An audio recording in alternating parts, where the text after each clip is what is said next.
December 1944. Fort Robinson, Nebraska. Captain Ernst Weber expected execution. Instead, American guards handed him clean blankets, hot coffee, and a Red Cross form to notify his family he was alive. In 3 years, over 370,000 German POWs would pass through American camps. What happened inside would shock every single one and change how wars would be fought forever. What they witnessed wasn't weakness. It was something their commanders never prepared them for. March 12, 1943. 07:30 hours. Office of the Provost Marshal General, Washington, D.C. Major General Alan Gullion stared at the map, covering his entire wall. Red pins marked 23 locations across the continental United States. By summer, that number would triple. By 1945, it would exceed 500. The problem was unprecedented in American military history. German U-boat crews, Afrika Korps veterans, and Luftwaffe pilots were surrendering in numbers that overwhelmed every contingency plan. The War Department projected 50,000 prisoners by year's end. The actual number would exceed 150,000, and every single one would need housing, feeding, guarding, and processing, while 16 million American men fought overseas. "It's impossible, sir." Lieutenant Colonel James Davison stood beside the map, his face drawn from 72 hours without sleep. "We don't have the facilities. We don't have the personnel. The Geneva Convention requires standards we can barely meet for our own troops." Gullion's jaw tightened. He'd received 7 memoranda that morning from commanders who wanted to ignore Geneva protocols. "Waste of resources on enemy combatants," one general wrote. "They wouldn't do the same for our boys." That last part was true. Reports from liberated POWs described starvation rations, forced labor, systematic brutality. American airmen captured in Germany faced interrogation techniques that violated every international standard. The temptation for reciprocity was overwhelming, but Gullion had spent 38 years in uniform. He'd served in the Philippines, Mexico, France. He'd seen what happened when militaries abandoned their principles. "We're not them," he said quietly. "The moment we become them, we've lost something we can't get back." Davison nodded slowly. "Then we need a miracle, sir. We need facilities that don't exist, guards we don't have, and a system that can process thousands of enemy soldiers while maintaining standards our own training camps can't always meet." The statistical impossibility was crushing. Each POW required 18 square feet of barrack space, 3,000 calories daily, medical care equivalent to American standards, access to religious services, recreational facilities, and male privileges. Multiply that by projected numbers, and the resource demand rivaled the Manhattan Project. Fort Robinson. Gullion placed his finger on Nebraska. "Cavalry post, mostly abandoned. We can house 3,000 there within 60 days if we mobilize construction crews." "With what labor? Every able-bodied man under 40 is already drafted or working defense contracts. Women, civilians over draft age, prisoners themselves, if they volunteer. Geneva allows that." Gullion's voice carried absolute certainty. "We're going to do this, Colonel. Not because it's easy, because it's who we are." April 1943. Concordia, Kansas. Population 7,500. Sarah Mitchell stood in the town hall auditorium with 47 other women from farming communities across north-central Kansas. The Army recruiter, a captain who'd lost his left arm at Kasserine Pass, addressed them with uncomfortable directness. "You'll be building barracks for German POWs, not American boys coming home, not wounded veterans. Enemy soldiers who killed our men, sank our ships, bombed our allies." He paused. "Anyone who can't handle that should leave now. No judgment." Nobody moved. "Why us?" someone called out. "Because there's nobody else. Every able-bodied man is gone. We need 150,000 square feet of housing completed by June. That's 12 weeks to do 6 months' work." Sarah thought of her husband, Robert, somewhere in the Pacific. Her brother, Thomas, with Patton's army preparing for Sicily. The recruiter's missing arm. She raised her hand. "What are the hours?" "As many as you can give. We're paying defense contractor wages. 1 on 10 an hour, overtime after 40. The number stunned the room. Most women present earned 30 cents hourly, doing farm labor or domestic work. This was transformation money, college fund money, mortgage payment money, but more than economics drove them. Margaret Chen, whose family ran Concordia's only Chinese restaurant, spoke for many. Our men are prisoners somewhere too. If we want them treated right, we have to show how Americans do things. May 1943, Fort Robinson, Nebraska. Construction progressed with intensity matching any combat operation. Sarah's crew framed barracks designed by Army engineers who'd calculated optimal spacing for ventilation, heating efficiency, and, though nobody said it aloud, prisoner dignity. Each building housed 48 men in bunks with actual mattresses, not straw. Each had windows that opened. Each had heating stoves for Wyoming, Nebraska winters that could kill. "This is nicer than some tenant housing in Arkansas," muttered Betty Williamson, carpenter from Little Rock. "My cousin's family doesn't have indoor plumbing, and we're installing flush toilets for German prisoners," Sergeant Roy Hutchins overheard. He'd commanded infantry at Anzio before shrapnel injuries relegated him to stateside duty. "Your cousin's family shouldn't live like that either. But we don't fix our problems by making enemy soldiers suffer. We fix them by being better." The parallel construction included mess halls, medical facilities, recreation yards, even chapels. German-speaking chaplains were recruited from Lutheran and Catholic churches across the Midwest. Libraries were stocked with German-language books, newspapers, educational materials. The expense was staggering, $2.3 million for Fort Robinson alone. Hutchins walked the construction site daily, notebook recording every detail. His previous commander, now General Commanding European Theater POW operations, had given explicit orders. "Document everything. When this war ends, we want proof we followed every Geneva requirement, because theirs didn't." June 15th, 1943. First prisoner transport arrival. The trains came before dawn. 42 rail cars carrying 1,847 German POWs captured in Tunisia. They'd spent 6 weeks in transit, North Africa to Norfolk, Virginia, then rail journey across America. They emerged expecting brutality.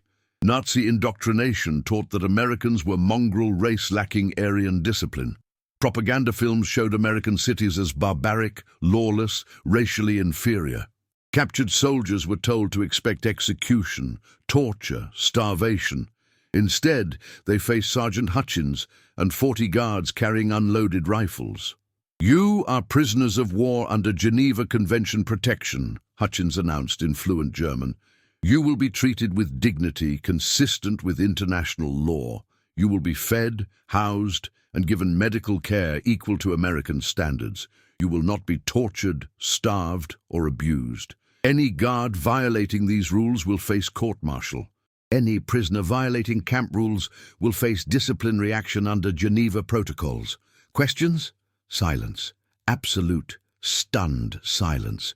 "Water stations are to your left, latrines to your right. You'll be processed alphabetically, given medical screening, assigned barracks. Mess hall serves dinner at 1700 hours.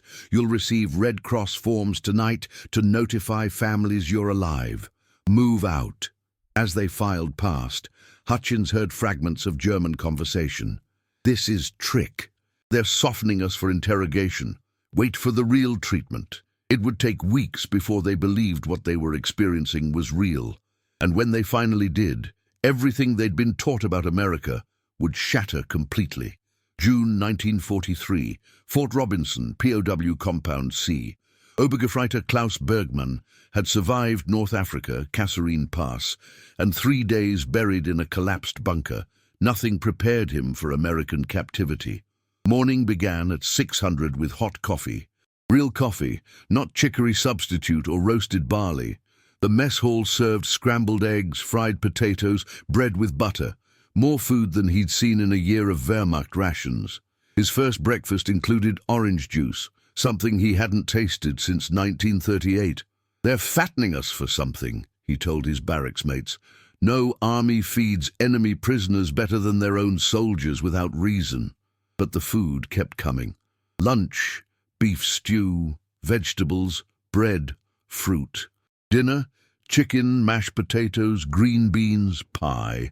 3,000 calories daily, exactly as Geneva required. More importantly, it was prepared by army cooks using identical recipes and ingredients served to American troops stateside. Medical care was equally incomprehensible. Dr. Sarah Levinson, Jewish refugee from Berlin who'd escaped in 1936, treated German POWs with identical protocols she'd use on American soldiers. When Klaus developed severe tooth infection, she scheduled immediate dental surgery.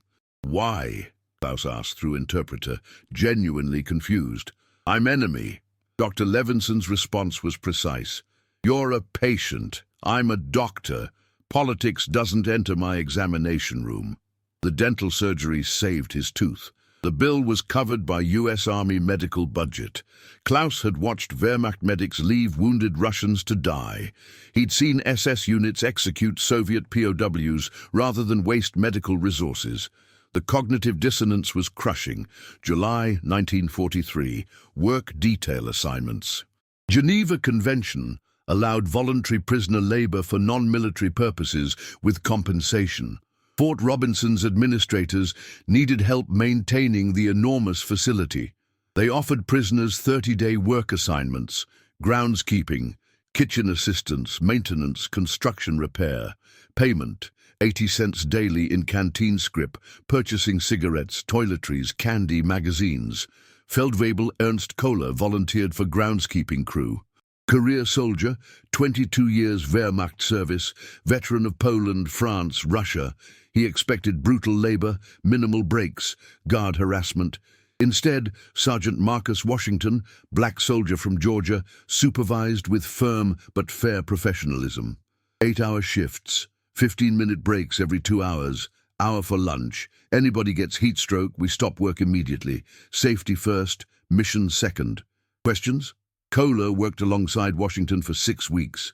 They developed grudging mutual respect despite language barriers and enemy status. Washington demonstrated lawnmower maintenance, irrigation system repair, proper tree trimming technique. He corrected errors without insults. He praised good work without condescension. One afternoon, temperature hit 104 degrees. Washington ordered work stoppage at 1400 hours. "Too dangerous. We'll finish tomorrow morning." Kohler, conditioned to German military discipline where heat was weakness, protested, "We can continue. Not while I'm responsible for your safety." Washington's tone left no argument.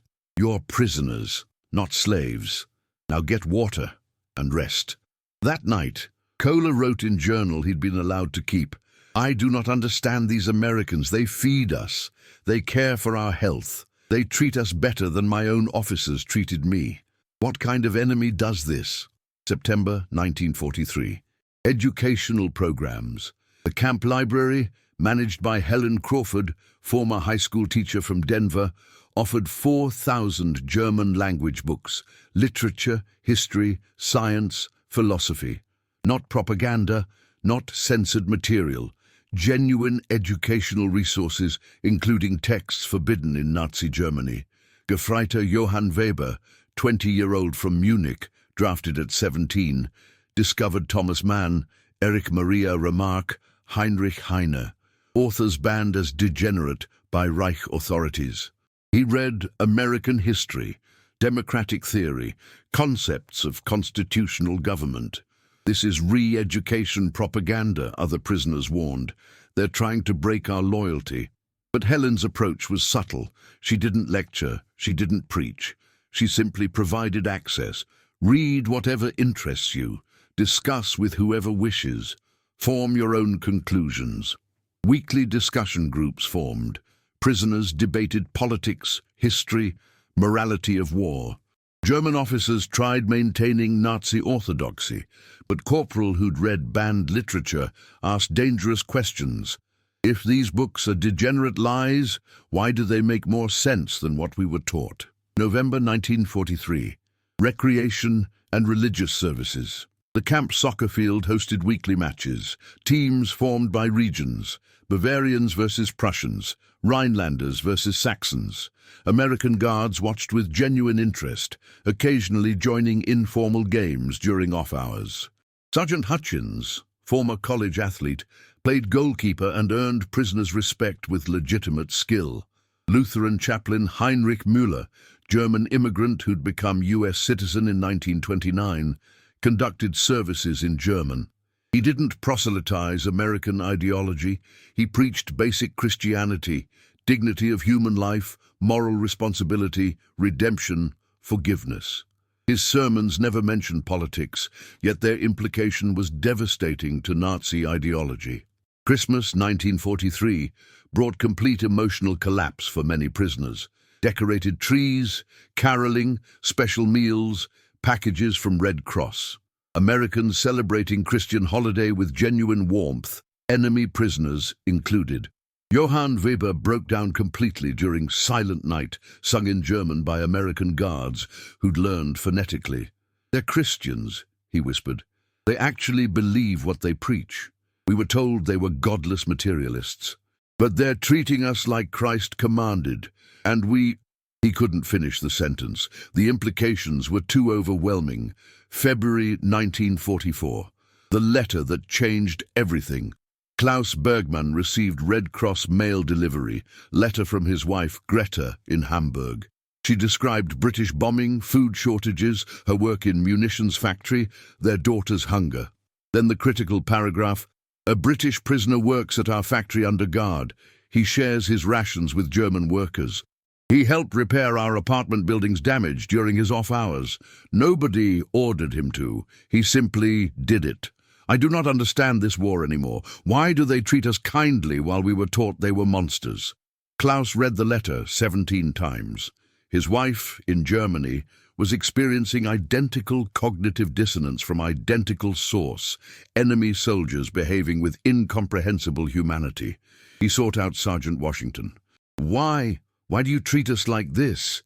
Washington's answer was simple. "Because that's what Americans do. We fight hard.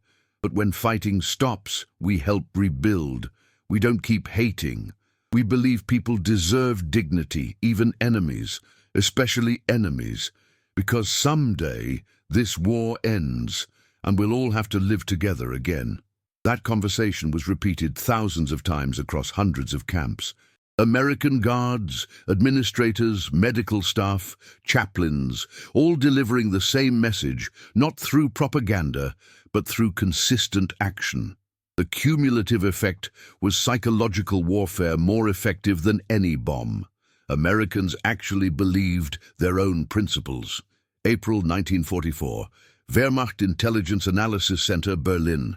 Hauptmann Friedrich Steiner reviewed classified reports from repatriated POWs through neutral Sweden. The pattern was impossible, yet undeniable. American POW camps provided food exceeding German civilian rations, medical care superior to Wehrmacht field hospitals, living conditions comparable to American military barracks, educational opportunities including university-level courses, religious freedom without restriction, mail delivery averaging 3 weeks, faster than German military postal service, 0 confirmed cases of systematic torture, execution, or starvation. The implications terrified German high command. Every Wehrmacht soldier knew capture by Soviets meant probable death, but capture by Americans meant survival, comfortable survival. This knowledge was devastating to military morale. "It's demoralization strategy," argued Steiner's superior. "They treat prisoners well to encourage surrender. It's psychological warfare." Steiner wasn't convinced. The consistency is too perfect. Every camp, every interaction, every policy, they actually follow Geneva Convention, systematically, obsessively, even when it costs them resources and provides 0 tactical advantage. Then they're fools, or they genuinely believe what they claim about human dignity and rule of law. Steiner's voice carried something dangerous. Doubt in Nazi ideology. What if American propaganda about democracy and individual rights isn't propaganda? What if they actually practice what they preach? The question was seditious. It was also spreading through Wehrmacht ranks. German soldiers captured in France after D-Day actively sought American captors rather than Soviet. Some units staged tactical retreats designed to ensure American capture. Battlefield interrogations revealed soldiers had discussed American POW treatment before deployment. June 1944, Normandy, France, days after D-Day. Unteroffizier Martin Kessler's unit was surrounded near Carentan. No ammunition, no food, no escape. Soviet front veterans told stories of Russian captivity, summary execution, forced labor, death marches. American front stories were different. Hot meals, medical care, survival. His commanding officer ordered fight to death rather than surrender. Martin looked at his men, teenagers conscripted from farms and factories, conditioned by propaganda, terrified of capture. He made his decision. We surrender to Americans, only Americans. They emerged from their position with white flags fashioned from undershirts. American paratroopers approached with weapons ready but not firing. Within 2 hours, Martin's unit was processed, medically screened, fed hot stew, and loaded on trucks heading to port facilities. An American medic treated Martin's shrapnel wounds with same care he'd give his own troops. You'll be fine. Wounds clean. We'll get you to field hospital, proper treatment, then transport to States. Martin asked the question consuming him. Why don't you shoot us? We killed your friends. We're your enemy. The medic, kid from Iowa, maybe 20 years old, looked genuinely confused by the question. Because war's over for you. You surrendered. Geneva Convention says we treat you right. Besides, you're somebody's son, somebody's husband. Your family wants you home alive, same as mine wants me home. We're not monsters. That conversation was repeated thousands of times across European theater. American troops consistently treated POWs with discipline and humanity that baffled German expectations, not from weakness, from strength of conviction that even enemies deserved dignity. September 1944, Wehrmacht tactical reassessment. German commanders faced unprecedented strategic problem. American POW treatment was actively undermining combat effectiveness. Units showed increasing reluctance for last-stand defense. Surrender rates increased disproportionately when facing American versus Soviet forces. Battlefield intelligence revealed American POW reputation spreading through entire Wehrmacht. SS units attempted propaganda countermeasures, fabricated atrocity stories, claims of torture, warnings of execution. But repatriated wounded prisoners contradicted every claim. Letters from American camps described reality that destroyed Nazi narrative. Feldwebel Ernst Kohler, repatriated through prisoner exchange due to severe wounds, was interrogated by Gestapo about his captivity. His honest testimony was damning. They fed us better than we feed our own troops. They provided medical care we cannot match. They treated us with respect we do not show our own soldiers. They practiced principles we only propagandize.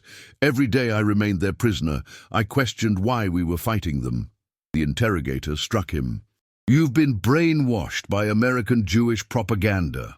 Kohler laughed bitterly. The Jewish doctor who saved my life treated me better than German officers who served beside me. The black sergeant who supervised my work showed more leadership than any Wehrmacht commander I served under. If this is brainwashing, our entire ideology is a lie. He was arrested for defeatism. His testimony was classified, but the truth was spreading beyond Gestapo control. December 1944. The Bulge and its aftermath. Hitler's final Western offensive captured thousands of American troops. The contrast in POW treatment became impossible to ignore. German POWs in American camps spent Christmas 1944 with decorated trees, special meals, religious services, Red Cross packages. They wrote letters home. They received medical care. They lived in heated barracks. American POWs in German camps at Stalag 9-B and Stalag 12-B faced starvation rations, minimal medical care, brutal winter conditions. Some faced execution in violation of Geneva Convention. Survivors later testified to treatment that violated every international standard. Yet German prisoners in America faced no reprisal, no reduction in rations, no denial of medical care, no retaliation for enemy actions. American administrators maintained Geneva standards despite overwhelming emotional pressure from families of captured American soldiers who demanded reciprocity. General Gullion addressed his staff. "We maintain our principles not because they reciprocate. We maintain them because they're our principles. The moment we abandon them in response to enemy behavior, we've lost what makes us America." February 1945, the psychological breaking point. Johann Weber received final letter from his mother in Leipzig. Soviet troops were approaching. His father had been killed on Eastern Front. His sister worked in factory with forced laborers treated brutally. His mother's final paragraph destroyed him. "We have become what we accused others of being. We committed atrocities we claimed were Allied propaganda. We treated prisoners and conquered peoples with cruelty we said was necessary. And for what? So I could lose everything while you live safely in enemy hands, treated better than we treat our own. God forgive us, Johann. God forgive what we've done." He shared the letter with Sergeant Hutchins. "You shouldn't have treated us well. We didn't deserve it. We're guilty of things I can't speak of, yet you gave us dignity we denied others." Hutchins's response was measured. "What your government did doesn't erase your humanity. Every person deserves basic dignity. If we treated you like your leadership treated others, we'd become what we're fighting against. We stay true to our principles, not because you earned it, because we're Americans. And Americans don't torture prisoners." That philosophy, repeated across hundreds of camps to hundreds of thousands of prisoners, accomplished what no bomb could. It destroyed belief in Nazi ideology through demonstration that enemies' stated values were actually practiced. May 8, 1945. Victory in Europe Day. Fort Robinson, Nebraska. Klaus Bergmann stood in formation with 2,847 other German POWs as camp commander announced war's end. 23 months since his arrival. 23 months of cognitive dissonance between Nazi indoctrination and American reality. The commander's speech was brief. "War in Europe is over. Your nation surrendered unconditionally. You remain prisoners until repatriation is arranged. That may take months or years. Camp conditions will not change. You will continue receiving Geneva Convention protections. Any questions?" Someone shouted from ranks. "What happens to us?" "You go home, help rebuild your country, hopefully build something better. No gloating, no triumphalism, no revenge, just matter-of-fact statement of post-war reality, delivered with same consistency that characterized entire American POW system. September 1945 to July 1946. Gradual repatriation. Return to Germany revealed devastation beyond imagination. Hamburg was rubble, Dresden was gone. Berlin was divided, infrastructure was destroyed, food was scarce, chaos was total. But American occupation brought familiar pattern, organization, efficiency, surprising humanity. Former POWs recognized the approach immediately. Same principles that governed camps now governed occupation. Feed the starving, rebuild infrastructure, establish order, provide medical care, treat defeated enemy with dignity. Klaus Bergmann found work with American military government, translating, coordinating reconstruction efforts. His POW experience made him ideal cultural bridge. He understood American principles weren't propaganda, they were operational doctrine. "You're still doing it," he told Sergeant Hutchins, now part of occupation administration. "Still treating us better than we deserve.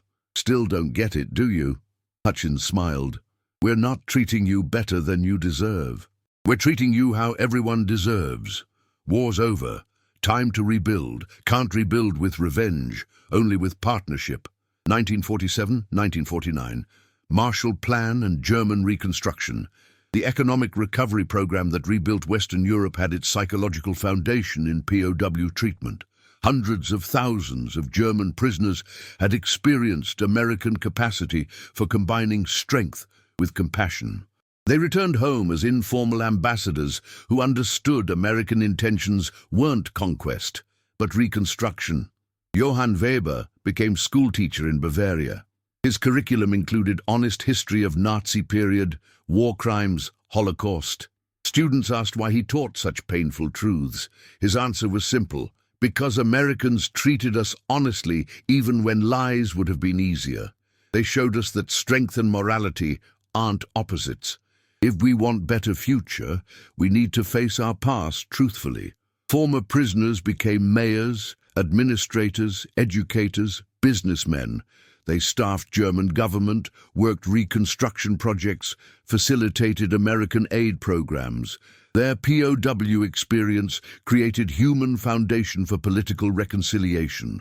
1950s, the transformation becomes cultural. Ernst Kohler became police chief in Cologne. His experience under Sergeant Washington's supervision taught him leadership based on respect rather than fear.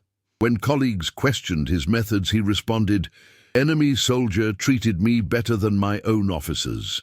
If that enemy can show humanity during war, we can show humanity during peace. Dr. Sarah Levinson's dental patient, Klaus Bergmann, sponsored her return visit to Berlin in 1952.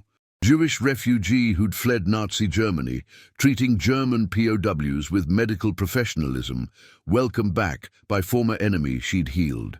The symbolism was powerful.